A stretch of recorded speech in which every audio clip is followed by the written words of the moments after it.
Hi, this is Dr. Sponder, and I'd like to go over the course syllabus and what's required for EDT598 independent study course.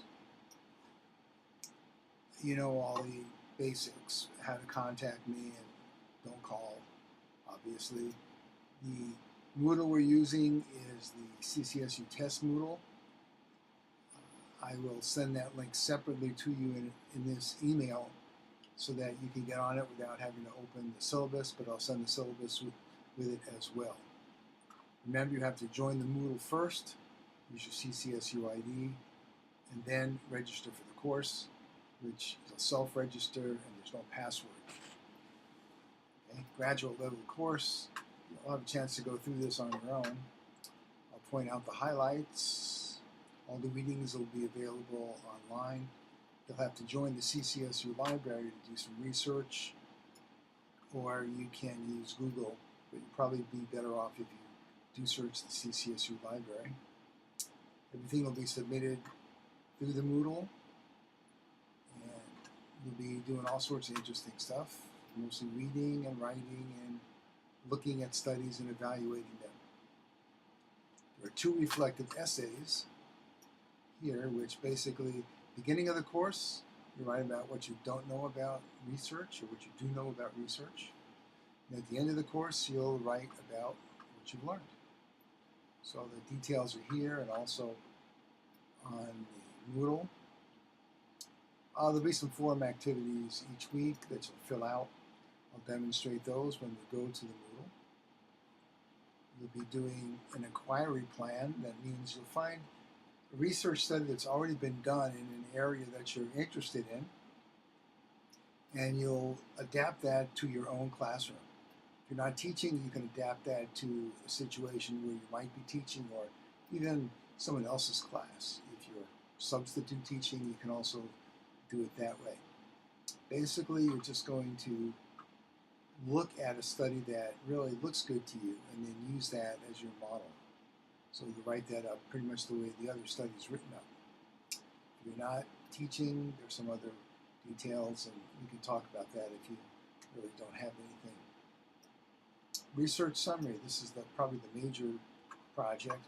Something that we're not covering in class, but a topic that you'd like to go further in.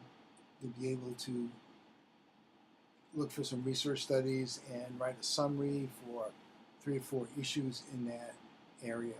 So for example, if you were doing a research summary on smartboards, interactive whiteboards, which you won't because we're doing that in class, but if you were doing a research summary about that, you might describe what research has been done in special ed, perhaps, cite a couple of studies and maybe some research on using smartboard in the classroom, good practices, and perhaps some research about student achievement through smartboards in a subject that you're interested in. It could be math or science.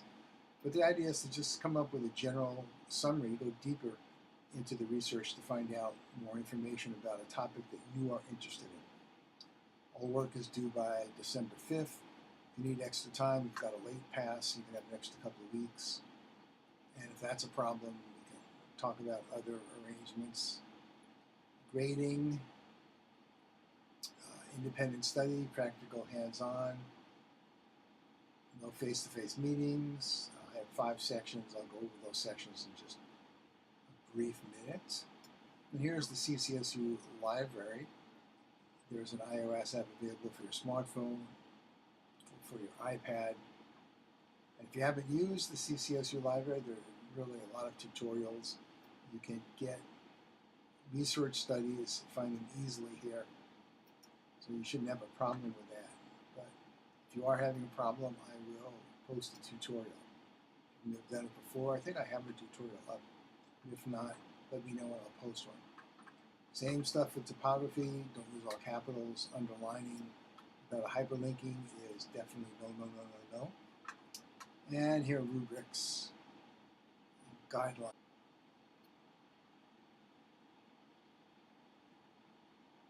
Inquiry plan, here's a rubric for that.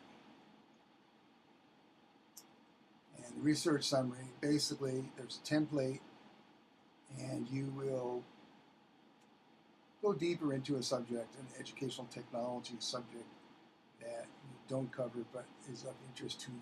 So it could be doing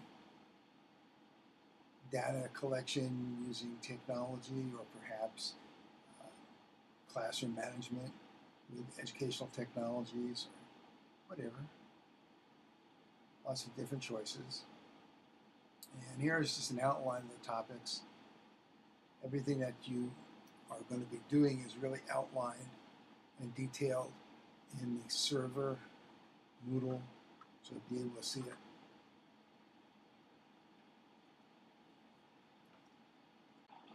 Here's the CCSU Moodle 25 test server. If you haven't used this before, and notice the URL is Moodle 23. If you haven't used this in a previous class, then you'll have to join this Moodle as well. So just go to login. If this is your first time here, then create the new account. You've done that before. Use your CCSU ID, create a new account. I'm already in.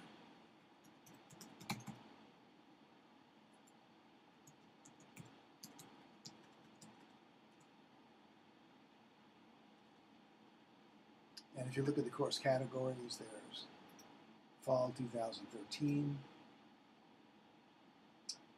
And here's our course, 598 Independent Study. When you go to it, it'll say Auto Enroll.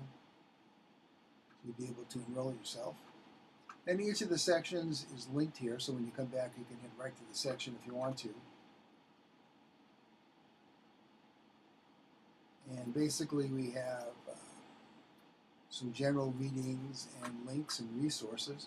So how to search the ERIC database, the CCSU library, and even tech terms that might be useful for you, even as far as you've gotten in the program.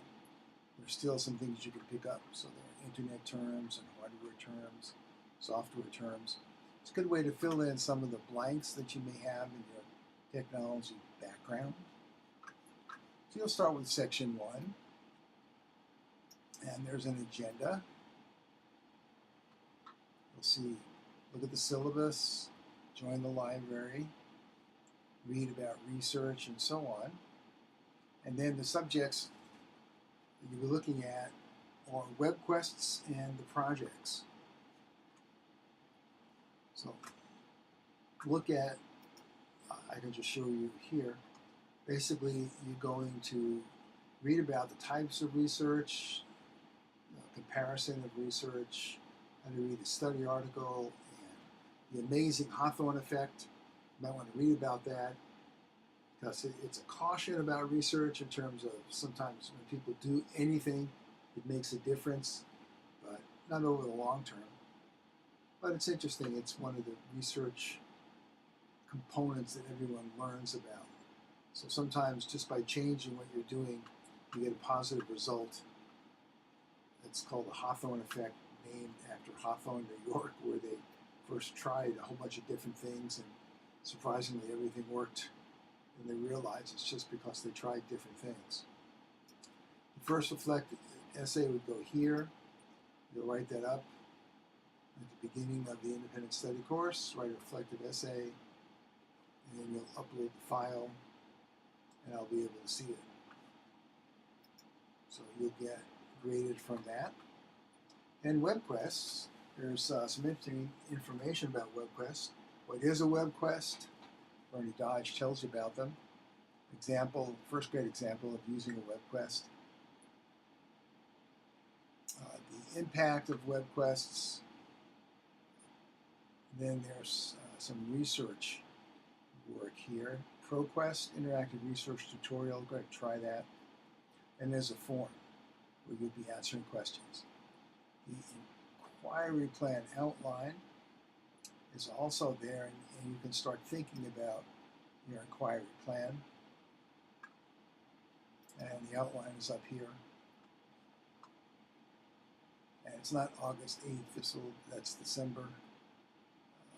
So basically, it'll show you exactly what you're doing And what you're looking at is really finding a good research study and pretty much copying it, though not word for word, but adapting it to your own circumstances. And then here, this will give you guidelines on how to do that.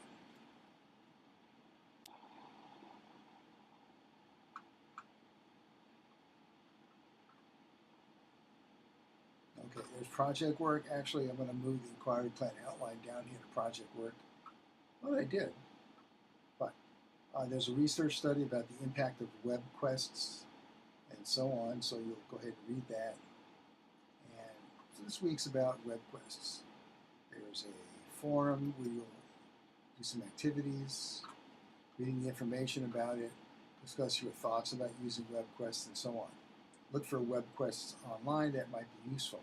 Evaluate a web quest in light of what you've read. And what you'll do is you'll add a new discussion topic and do it that way. Add the topic, subject, your name, and what you found, and so on, and respond. You can also do it on a Microsoft Word document and upload it, so you don't have to actually type it in here and try and get everything at once. You can go back and do it. You can just do it on a Microsoft Word document and upload it. Just make sure you put your name on the paper plus your name on the post so I know who it is. Okay, there's an interactive research tutorial. It's kind of fun. It's meant for students. Hi, I'm Ms. Rojas. I'm here to help you practice the skills you'll need to complete your project. I know you have a lot of work to do, so let's get started. The first step in research is selecting a topic. It's important to choose something that meets the requirements of your... You got the idea. So try that. I think that'll give you some good information on how you would be explaining that to students if they were doing research, and sometimes it helps us to think of it in that fashion. Project work, the research summary outline.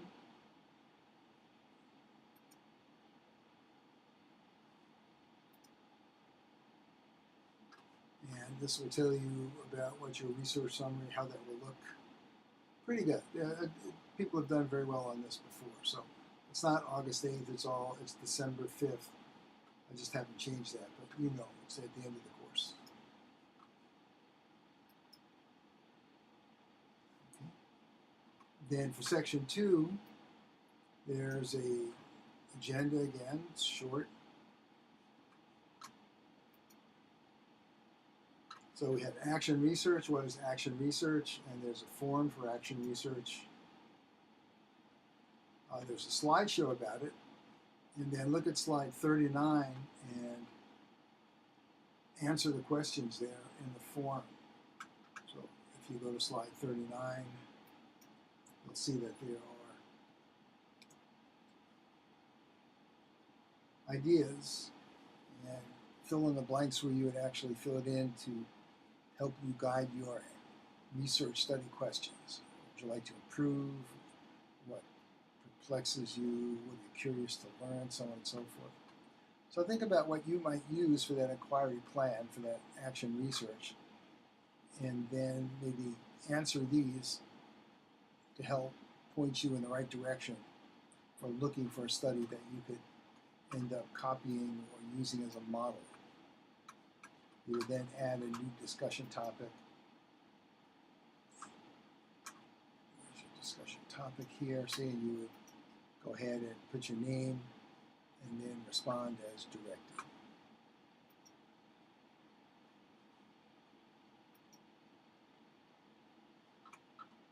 Wikis, the use of wikis. We've got some wiki research, and there's a wiki study here.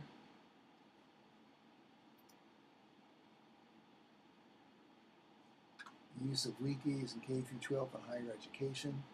That's a summary of the wiki research, and you'll have a chance to read that. Pretty good.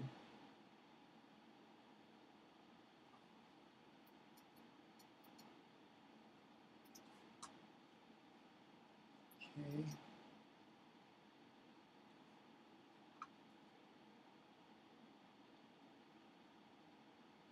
Maybe the same one.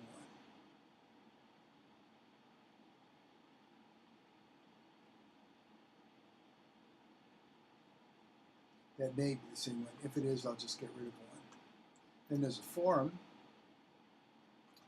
What is a wiki? Read the information about it. What do you think? Then use Google to locate wikis and do what's indicated. Project work. Here's a good reading, how to design a simple educational research study. Really simple, but it'll help you refine your thoughts in terms of the inquiry plan that you're going to write. This is what people do when they develop research. So that's just a quick and dirty way to remember. And then I want you to here in section 2, post the study that you can copy. So look for a study that you can find, and then you'd add a new discussion topic. And you could either, if you downloaded the study, you can upload it here, or you can give information about the study. So it could be a study if you're doing, well, not smartboards. Say you're doing iPads, because we're not doing iPads in the course. You might find a very good iPad study, and you'll put the subject here, your name, and you might mention the study about iPads. And then in the message, you would describe something about the study, and finally, you might add the study if you actually have it as a PDF file. So this will give you a chance, or the impetus to get started, so that you don't wait till the week before. So that's in section 3. And there's some interesting things about smartboards here. The ones here with a heart. See, these are all movies. You can look at them. They're very good about using the smartboard. And here's a student talking about using smartboards as well. And there are some studies here. Interactive whiteboard form asks you to pick one of these 3 studies. One is the digital learning classroom with English language learners. Technology rich constructivist to minimize gender differences. This is in Turkey, so it's more of a cross-cultural thing. And then the effective use of interactive whiteboards on student achievement, a little bit more general, but it might be more applicable to you. So write about it, read it, one of the 3, and then work on that as the forum asks you to do. Section 4, blogs. Read about them, and then go to the forum and follow the directions. Then you're going to go to after you read the study, higher order thinking strategies and learning blogs. You'll look at the higher order thinking skills, which are listed on page 2. Then you'll go to the Chronicle of Higher Education blogs, find something, and then identify some of the higher order thinking skills that appear in the blogs themselves. So you'll see. Just look through them and basically read the study first, and then looking at higher order thinking skills will be easy to identify. Podcasting forum. Look at the podcasting research and then respond. There's also some podcasting video here. Read the research summary and then discuss how you might use podcasts in the classroom or for learning. There's lots of different ways to use it, not only in the classroom. Section 5, the last one. Basically, get everything finished. So post your research summary, your inquiry plan here. I've got some information about jobs you can qualify for when you get your degree. You'll post your second reflexive essay. A mini research guide for teachers, which is pretty interesting. Basically, it's got some very good information about using, on the right side, left side here, shows how research would fit into the curriculum. Again, that's for you. Some of these are just enrichment. Partnership for 21st century skills. Well, 21st century skills, digital literacy should be something that you guys are all involved with. So you can check this out. Again, that's just added value for you. The Journal of Interactive Technologies and Pedagogy. Tristan came up with this last semester. You might want to check this out. Some good topics. University of Kansas Research Journal, other online educational journals. Standards for technology coaches. And this is quite a big read. It's called The Evaluation of Evidence-Based Practices in Online Learning. This is U.S. government report. It's hefty, it's about 100 pages, but it goes through most of the studies that have been done about online learning and e-learning, and they give you a really good background. You might want to look at the executive summary in the first several pages. It gives you the key findings. Hey, just go over, if you go over the first sections here and the introduction, and then, so that's about 10, 12 pages or so, or 26 pages. And then they show you some of the different frameworks here for online learning. You might want to check that out. And that's it. You can go through the whole study, because if you're interested in distance learning or e-learning, they'll give you a good background of information. Some of it's really technical. You might want to avoid that as well. So just read through any of these pages that you're looking here. You don't need to have any of this unless you want to do that. So basically that's a brief overview of the course. Get started as you will. Couple you want to get the first section done by the end of September, and then each of the other sections you can take a couple of weeks on those, so you can finish in November. Maybe get everything before Thanksgiving, and you certainly can do that. If not, maybe after Thanksgiving, certainly by December 5th. If you need more time, let me know. Okay. If you have questions, email me, and if not, I'm looking forward to reading your contributions.